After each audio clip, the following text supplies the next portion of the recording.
The New York Knicks hosted the Orlando Magic in their final game of group play last night. And one of my biggest observations was without Paulo, Orlando had absolutely no answer for Karl Anthony Towns. And it appeared to me the Orlando Magic knew that they couldn't lose by 30 because I feel like they hovered around the 30-point deficit for most of the game. Yeah, no. I think after the third quarter, Coach Mosley was like, look, y'all, if you want to find yourself in Vegas, at least a wild card, you better make sure you get these points down because that's when they blew up. It was the fourth quarter. The fourth quarter is when they said we got to go all in to bring this point deficit down that we're currently in because we need the differential point for our option to go to Vegas. And they did that in the fourth quarter. I think that was it. Yeah. So I Yeah, think that they knew exactly what it was. And when they knew they weren't going to win the game, they started watching how what the gap was in the score. That's what it was. Yeah. Mhm. They definitely operated within that wiggle room. And then I looked at it, I said, oh, New York Knicks just sat all their starters. And that was part of the reason why I think Orlando was able to cut the deficit down to like 15, which they ended the game Yeah. with. But I think that's a bad strategy. I think it's a bad strategy. You know what? I looked at their 3 points because remember, you had talked about Orlando not Told having a you. knockdown 3-point shooter. Well, it They really don't. showed in last night's game, especially No, when they you go up don't. against a team like the Mm-mm. Knicks who shoot a lot of threes, right?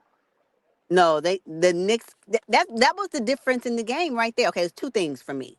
The defense that the Knicks put on the Magic team, what you say, they was in their jerseys, literally in their jerseys. The Knicks defense was elite last night. That's one. And then the second thing is that the Magic, they struggle when it comes to shooting, but specifically last night in the matchup, it was 3-point shooting. The Knicks, they actually had 42% in 3-point shooting, whereas the Magic, they were at 23%. You cannot, this is the thing that I think that they really need to kind of consider the Magic when we're talking about what's up for the trade. They have to get a knockdown sniper for 3 points if they think they want to go deep in the playoffs. Because every team that's going to be in the playoffs, they're going to have great 3-point shooting. And the Magic needs to find what that looks like for them. Absolutely. You know, I text you during the game. I was like, oh, I'm so glad I went over on KCP on my parlay. Mhm. KCP started out hot, hit his first two threes, and then went silent, went completely mute.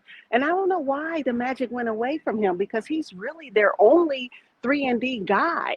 You know, he's really their sniper. But for some reason, he disappears during the games. And they need that. There's no way they're going to compete against these teams who shoot 40 and 53 pointers a game, and the Magic only getting these little 2 pointers. That's not going to work. Not going to work. You got to have a balance of both. And unfortunately, KCP as of late has been inconsistent. Now he did have two great games against the Bulls, and it was one other game most recently, but that was right after he had been off for a minute. But now inconsistency against teams like the Knicks and against these top teams that there will be the Magic will hopefully be up against when they get to the postseason. It's not going to be enough. They will have to find someone who's more reliable from the 3-point line because when Paulo comes back, that gap in 3-point shooting is still going to be there. He cannot. Right now, Paulo doesn't have a knockdown sniper 3-point shot, right?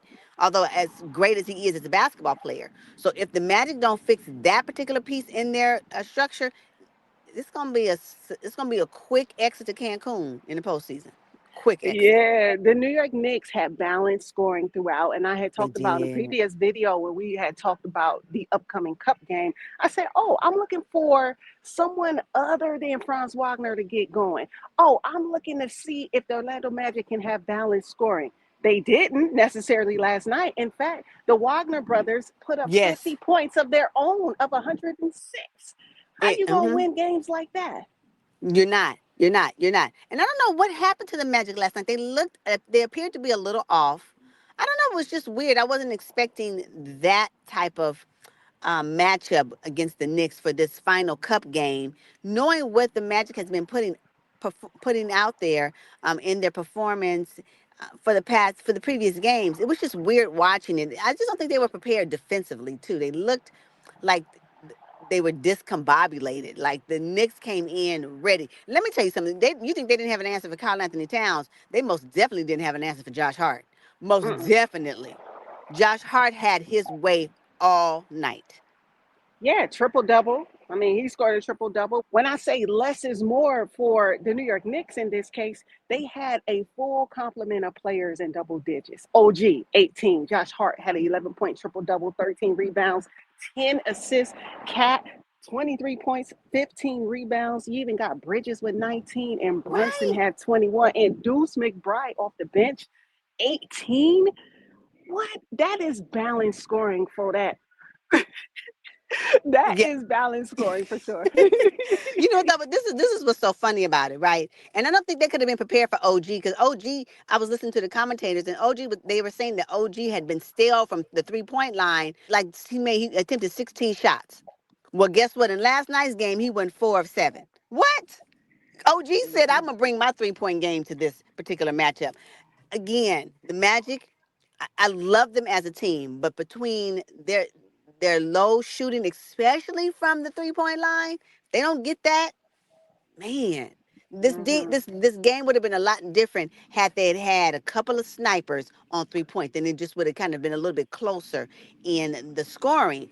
But yeah, that was the biggest gap for me, and it was glaring for sure. So the New York Knicks got the victory 121 to 106, but honestly, it wasn't even that close because I looked up and the Magic were down by 32 points in the third Mm, quarter. And then, like we said earlier, that's when they kicked it on and was like, oh, shoot, we need to get this down.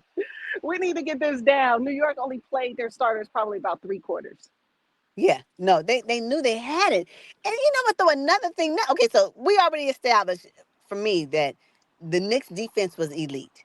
We already talked about how the Knicks 3-point shooting was bar none because the Magic didn't have any. And then between Towns and Hart crashing the boards, I'm like, what? Like they had a well-rounded game and everybody was able to eat. And I think that is something that you mentioned. Who's going to help Franz? Because Franz did put up 30 points, but he and his brother put up about 20. Yeah. Who else? When we're talking about going up elite teams, who else? It's not going to be enough. Paulo comes back, that's another good 30, right? It's Yeah. going to be the three of them, maybe? Yeah. Come on. Come on. Yeah, I looked for Cole Anthony. I saw him out there, but he had 3 fouls by the second quarter. I said, "Well, there he go." I mean, like Coach Mosley, he stood up the entire game, and I can tell he was engaged. And he couldn't believe that this was the team from just a couple of days ago. This Like is what I'm it was like saying. they were like ghosts out there. They were not themselves. No, not at all. And I kept saying, was it the brightness of the floor? Did the orange floor bother them? Maybe it was just too bright. Maybe. But Yeah, because yeah, I was expecting more. I was expecting more from Orlando Magic.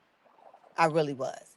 And it was just a slight disappointment. I still believe in them, don't get me wrong, but just for this matchup with the Knicks for this last final NBA Cup game, I was a little disappointed in the Magic. I was. I ain't gonna lie. yeah. Well, good thing for them. They get to advance to wild Yes. card, knockout round, or whatever they're calling it right now. So they're not completely out of it, which is No. really a shame. The way that this is set up because they were just 3-0. Why are their backs against the wall right now just because they lost one game? Like it just seems unfair the way that this is structured. No, I think it's fair. I think it's fair. What's funny about the NBA Cup is that the teams that should be actually competing are eliminated, i.e., Boston. Excuse me. Mm-hmm.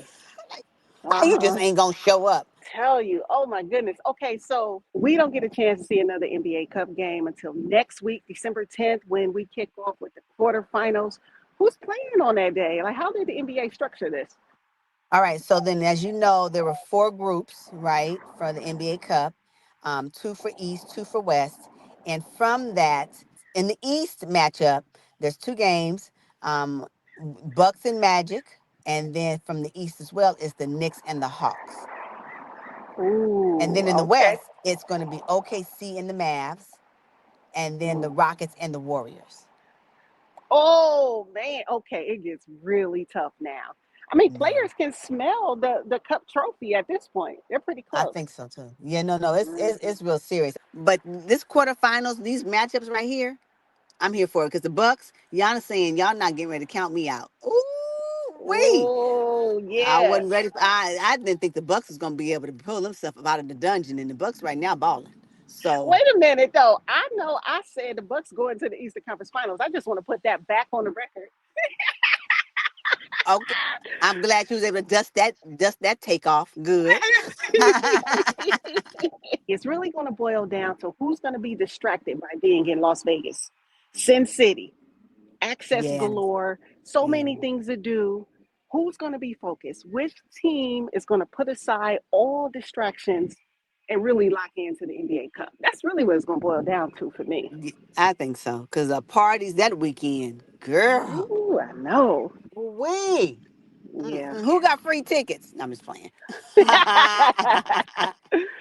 right, so we'll tap in next week for the quarterfinals.